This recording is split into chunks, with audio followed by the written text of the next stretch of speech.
rwandiko Pawulo yandikiye Timoteyo rwa kabiri ni ibice bibiri, umurongo n'umunani turagera ku murongo w'icenda. Uje wibuka Yesu Kristo wakomotse mu rubyaro rwa Dawidi, akazuka mu bapfuye nk'uko ubutumwa nahawe buvuga, kuko ntenganirizwa ndetse kaboheshwa iminyururu nk'umugome, nyamara ijambo ry'Imana ryo ntiribohwa iminyururu nk'akiri ijambo ry'Imana. Ikintu cya mbere kijya gituma twibuka uyu Yesu, yaje kutumenyesha Imana. Imana ntiyabizi. Bamwe bahagaze bajya ku misozi, abandi bagashakira Imana hano, na n'ubu bamwe baracahuzagurika, baracyayishakira hatari, ariko ngo umwana wayo we Yesu niyo shusho, nibwo buryo Imana yo kwiyereka ni ishusho n'Imana. Hari n'abantu bazagira ngo Yesu ni peti n'agapeti k'Imana. Yohana igice cya mbere umurongo wa mbere, ngo mbere na mbere habayeho ijambo Yesu, ijambo yahoranye kandi ijambo yari kandi ntakaremeka. Icya kabiri, yaje guhosha umujinya w'Imana. Yaje ngo abantu bose bazafata Imana ntizirabara. Ayiwawe umunsi umwe yararakaye gusa gusa, isi irasama yamimira abantu.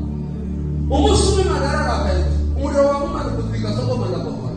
Yesu atezemo Yesu nakubare. Icya gatatu, ngo nuko yaje kumaraho imirimo ya Satani. Mukomere Yesu amashibana. Kazi za Shetani ziharibiwe. Icya kane, yadutsindiye Satani n'abadayimoni bose. Yaravuze ngo n'abaciye imanzi mu kiganza cyanjye n'abazi, kandi ngo data wabampaye arusha abandi bose imbaraga. Icya gatanu, yatubereye umutambyi, atubera na avocatus, avoka cyangwa se umuvugizi. Tumuhagarara mu rukiko rw'Imana.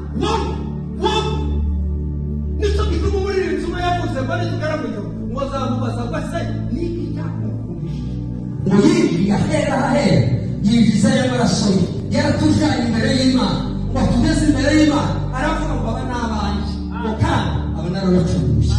Yaciye umwenda wadukingirizaga ahera ahera, yadukuriyeho byose Satani yaturegaga.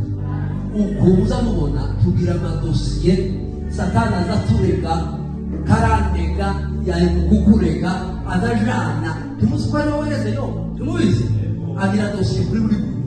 Ariko Yesu, haleluya, ndavuga ngo amen. Ubwiye kubabwira, muzi ko dukundana nawe, ubwiye kubabwira ngo dukwiriye kuba mu bitaramo bya Yesu utarimo Yesu. Haleluya. Abantu bose baba mu isoko n'abacuruzi, uyu Yesu tumubwire, uyu Yesu ni bari muri twebwe, ni udutegeka ubuzima bwawe.